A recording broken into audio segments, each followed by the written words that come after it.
స్వరూపులైన క్రియాయోగ ధ్యాన సాధకులకు మరియు KMC channel ప్రేక్షకులకు నమస్కారం అండి. ఈరోజు మన పూజ్య శ్రీ జ్ఞానానందగిరి గురువు గారిచే దసరా నవరాత్రులు మరియు కొన్ని ప్రత్యేక విషయాల గురించి అడిగి తెలుసుకుందామండి. నమస్కారం గురువు గారు. నమస్కారం అండి. రీసెంట్ గా ఈ పుట్టపర్తిలో జరిగిన క్లాసు చాలా దిగ్విజయంగా జరిగిందని తెలిసింది.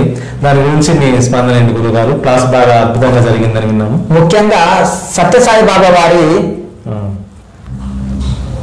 ఈ యొక్క సన్నిధానంలో ఈ యొక్క కార్యక్రమం జరగడం మా యొక్క అదృష్టంగా భావిస్తున్నాము.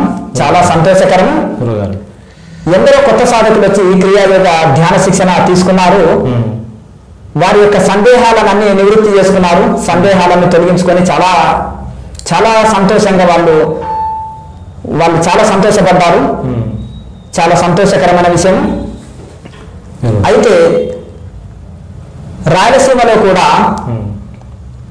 మనకు బలమైన క్రియాయోగ సాధకులు ఉన్నారు, మరియు బలమైన సేవాదళ సభ్యులు కూడా ఉన్నారు.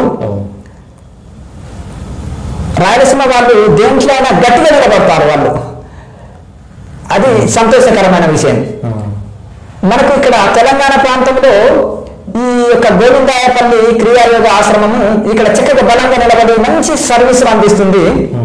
రాయలసీమలో కూడా ఆ యొక్క మన క్రియాయోగ సాధకులని సేవాదళ సభ్యులని చూస్తుంటే నాకు చాలా ఉత్సాహం పెరిగిపోతుంటుంది. అక్కడ కూడా ఇలాంటిది ఒకటి మంచిది నెలకొల్పితే బాగుంటుంది అనే వాళ్ళ యొక్క శ్రద్ధను చూసి వాళ్ళ నిలబడే పద్ధతిని చూస్తే నాకు ఆ ఉత్సాహం కలుగుతుంది. ఏమో చూద్దాం, భవిష్యత్తులో ఈశ్వరుడు ఆ శక్తిని బలాన్ని ఇచ్చి ఈశ్వరుడు అనుగ్రహం సంపూర్ణంగా లభించినప్పుడు రాయలసీమలో కూడా పెట్టి ఈశ్వరుడు ఏర్పాటు చేసుకుంటాడని చూద్దాం. గురుగారు, విజయవాడ వరద బాధితులకు సహాయ కార్యక్రమాలు దిగ్విజయంగా జరిపారని విన్నాం. వాటి గురించి ఎలాంటి ప్రణాళిక తీసుకున్నారు, ఎలా అనుసరించారు గురుగారు? విజయవాడలో ఈ యొక్క వరద బాధితులకు ఈ మనం తలపెట్టిన కార్యక్రమం దిగ్విజయంగా జరిగింది. అంతా అమ్మవారి కనకదుర్గ మాత యొక్క అనుగ్రహము. అయితే కొంచెం వరదలు ఎక్కువ పెరగడం వలన కొంత అంతరాయము జరిగింది. తిరిగి మళ్ళీ మేము ఈ యొక్క అందరి పేర్లను లిస్ట్ అవుట్ చేసుకొని నిత్యావసరాల సరుకులని అందరినీ వారికి మరి అందించడం జరిగింది. ఈ సహాయక చర్యల్లో పాల్గొన్న క్రియాయోగ సాధకులు మరియు మిగతా అందరికీ పేరు పేరున ధన్యవాదాలు మరియు అభినందనలు. అయితే ఈ యొక్క భవిష్యత్తులో ఇటువంటి ప్రకృతి విపత్తులు రాకూడదని ఆ యొక్క అమ్మవారిని దుర్గా అమ్మవారిని, కనకదుర్గని మరియు పరమేశ్వరుని మనస్ఫూర్తిగా ప్రార్థిస్తున్నాం. గురుగారు, ఈ ప్రశ్న మిమ్మల్ని అడగవచ్చు లేదు కానీ అడుగుతున్నాను. అత్యంత పవిత్రంగా భావించే తిరుపతి వెంకటేశ్వర స్వామి లడ్డూని ఈ వివాదం పట్ల ఈ వెంకటేశ్వర స్వామి భక్తులు ప్రపంచవ్యాప్తంగా చాలా మనోవేదనకు గురి అవుతున్నారు. దీని పట్ల మీ స్పందన మరియు సలహాలు ఏమిటి గురుగారు? తిరుమల అనేది ప్రపంచంలో పవిత్రమైన పుణ్యక్షేత్రాలలో ప్రథమమైంది. గురుగారు, భారతదేశంలో ఉండే అన్ని ప్రాంతాల ప్రజలు భారతీయులు అందరే కాకుండా దేశ విదేశాల్లో ఉండే కుల మత వర్గ ప్రాంత భేదం లేకుండా స్వామి భక్తులు అంతటా ఉన్నారు. అందరూ ఈ పవిత్ర తిరుమలని దర్శించుకుంటారు. ఇక తిరుమల స్వామివారి లడ్డు అనేది యొక్క భక్తుల యొక్క మనోభావాలకు ప్రతీక. తిరుమల లడ్డు వివాదం అనేది మమ్మల్ని తీవ్ర మనోవేదనకు గురి చేసిందండి. దీన్ని మేము తీవ్రంగా ఖండిస్తున్నాము. అలాగే ప్రపంచంలో నలుమూలల్లో ఉన్న అందరూ శ్రీవారి భక్తులు, శ్రీ వెంకటేశ్వర స్వామి భక్తులు కూడా ఇది ఖండిస్తారని మనస్ఫూర్తిగా కోరుకుంటున్నాను. తిరుమల లడ్డు వివాదాన్ని దయచేసి ఇంతటితో ఆపివేయండి. అలాగే భవిష్యత్తులో ఇలాంటి వివాదాలు చెలరేగకుండా నిపుణుల సలహాతో భవిష్యత్తులో ఇలాంటి వివాదాలు చెలరేగకుండా తగిన జాగ్రత్తలు తీసుకుంటారని మనవి చేస్తున్నాను. తిరుమల ప్రతిష్టని మనందరం కాపాడుకుందాము. ఓం నమో వెంకటేశాయ. గురుగారు, దీన్ని మీరు ఎలాంటి సూచనలు సలహాలు చేయాలనుకుంటున్నారు? మొదలు నిజాయితీ పరులైన అధికారులని నియమించాలి. తర్వాత ఈ యొక్క టీటీడీ బోర్డులో ప్రభుత్వం వెంటనే టీటీడీ బోర్డుని నియమించాలి. అందులో స్వామివారి పైన అపారమైన ప్రేమ భక్తి శ్రద్ధలు కలిగిన భక్తులని తీసుకోవాలి. స్వామీజీలని, యోగులని, ఋషులని తీసుకోవాలి. వారి యొక్క సలహాలు, సూచనలు అందరూ పాటించినట్టయితే తిరుమల యొక్క ప్రతిష్ట దేదీప్యమానంగా వెలుగొందుతుందని ఇది మా యొక్క అభిప్రాయం, సూచన. మరొక చిన్న సూచన, అలాగే ఈ యొక్క బోర్డులో దయచేసి అన్య మతస్థులని నియమించకండి. అలాగే గొప్పనైన విద్యావంతులని మరియు ఆధ్యాత్మికవేత్తలని మరియు వివిధ రంగాలలో విస్తృతంగా సేవలు అందించిన పెద్దలని నియమించండి. గతంలో లాగానే స్వచ్ఛందంగా మా యొక్క సలహాలు, సూచనలు, సేవలు శ్రీవారి సేవలో ఎల్లవేళలా నిరంతరాయంగా కొనసాగుతాయి అని మనవి. ఓం నమో వెంకటేశాయ.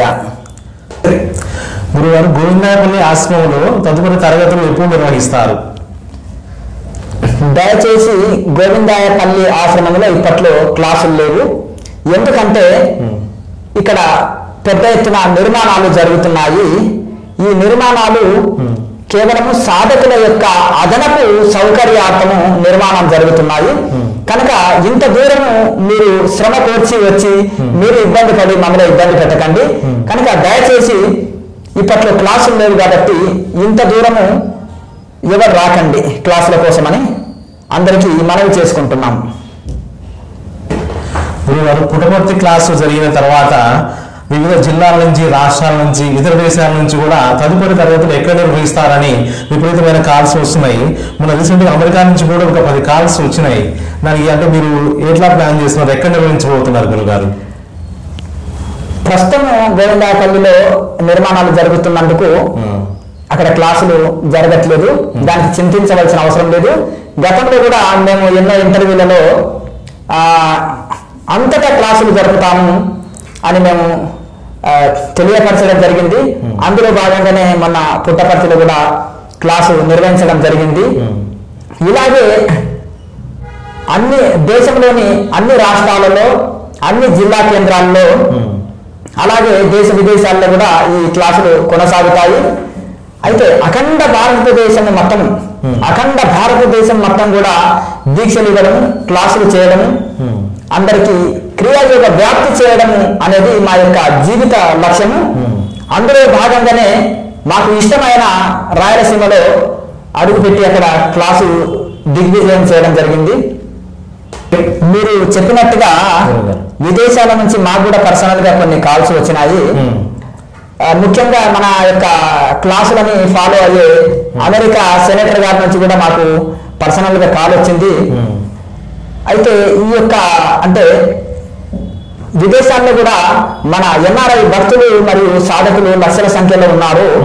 ముఖ్యంగా రాయలసీమలో ఎన్ఆర్ఐస్, రాయలసీమ వారు విదేశాల్లో ఎన్ఆర్ఐస్ మన సాధకులు ఎక్కువ ఉన్నారు. అయితే ఇవన్నీ వినతులు, ఆహ్వానాలు వస్తున్నందుకు, పంపుతున్నందుకు వారందరికీ కూడా చాలా ప్రత్యేకమైన ధన్యవాదాలు. అయితే ఈ విధంగా వినతులు రావడం వలన మేము కూడా కమిటీలో ఒక చిన్న మీటింగ్ పెట్టుకొని చర్చించుకొని తదుపరి క్లాసు ఎక్కడ పెట్టాలనేది మేము కమిటీలో చర్చించుకున్న తర్వాత మీ ముందుకు వచ్చి తెలియజేస్తాము. అందరికీ ధన్యవాదాలు. గురుగారు, విదేశాలలో క్లాసు నిర్వహించడానికి ఏమైనా ప్రణాళికలు ఉన్నాయా గురుగారు? ఈ మధ్య ఉన్నాయండి. అయితే వివిధ అంటే 3 సంవత్సరాల నుంచి కూడా మాకు విన్నతులు అలాగే ఆహ్వానాలు వస్తున్నాయి. కానీ మాకు ఇక్కడ కొన్ని సమయాభావం వలన మాకు వీలు కాక మేమే వాయిదా వేస్తూ వస్తున్నాము. ఈ ఆహ్వానాలన్నీ వచ్చింది కూడా ఆధ్యాత్మిక సంస్థలు, స్వచ్ఛంద సంస్థల నుంచే అండి. కనుక మాకు ఈ యొక్క సమయాభావము కుదరనందు వలన ఈ 3 సంవత్సరాల నుంచి, గత 3 సంవత్సరాల నుంచి కూడా మేము వాయిదా వేస్తూ వస్తున్నాము. వచ్చే సంవత్సరం అంటే 2025లో మాత్రము తప్పకుండా అక్కడ క్లాసులు దీక్షలు అదే క్లాసులు ఇవ్వడం దీక్షలు ఇవ్వడం అనేది తప్పకుండా చేస్తాము. అయితే త్వరలో మేము అక్కడ ఒక ఎన్ఆర్ఐ కమిటీలను కూడా అమెరికాలో ఎన్ఆర్ఐ కమిటీలను కూడా మేము వేస్తాము. అవన్నీ మీకు త్వరలో తెలియజేస్తాము. ఇదంతా కూడా మన యొక్క లక్షల మంది ఎన్ఆర్ఐస్ సాధకుల యొక్క కోరిక, అది ఈశ్వరుడి యొక్క అనుగ్రహంతో దయతో ఆశీర్వాదంతో నెరవేరాలని నేను మనస్ఫూర్తిగా కోరుకుంటున్నాను. గురుగారు, దేవీ నవరాత్రుల యొక్క విశిష్టత మరియు మన సాధకులు వీటిని ఏ విధంగా పాటించాలి గురుగారు? దేవికి చేసే 9 రోజుల నవరాత్రి పూజ ఆత్మ సాక్షాత్కారానికి అనువైన మార్గము. దేవిని ఆరాధించడం వలన ఎంతో పవిత్రమైన సత్యము ఆవిష్కృతం అవుతుంది. విశ్వం వివిధ దశలలో మానవుడు భగవంతుడిగా, జీవాత్మ పరమాత్మగా ఎదుగుట కోసము వికాసానికి ప్రతీకగా ఈ సత్యం నిలుస్తుంది. వ్యక్తిగత స్థాయిలో సాధకుడి ఆధ్యాత్మిక సాధన దిశానిర్దేశం చేస్తుంది.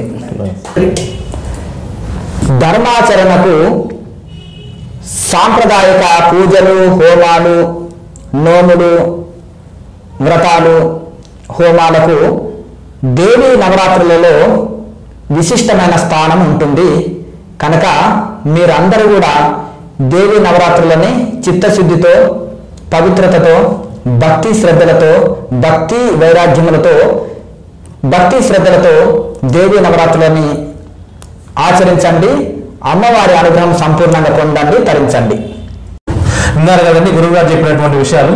విజయవాడ వరద బాధితులకు సహాయ సహకారానికి సంబంధించి ఎలా చేశారన్నది, మరియు తిరుపతి యొక్క ప్రతిష్ట పెంచేందుకు గురువుగారు చేసినటువంటి సూచనలు, సలహాలు, మరియు అమెరికాలో నిర్వహించబోతున్న క్లాసుల యొక్క ప్రణాళికలు ఏ విధంగా తెలుసుకున్నాము. అలాగే ఈ దేవీ నవరాత్రులు మన సాధకులు ఎలా చేసుకోవాలనే విషయంలో కూడా చాలా విపులంగా చెప్పడం జరిగింది. మన సాధకులందరూ వాటిని భక్తి శ్రద్ధలతో దేవీ నవరాత్రులు జరుపుకొని అమ్మవారి కృపకు పాత్రలుగా ప్రార్థిస్తూ నమస్కారం. లోకా సమస్త సుఖినో భవంతు. ఓం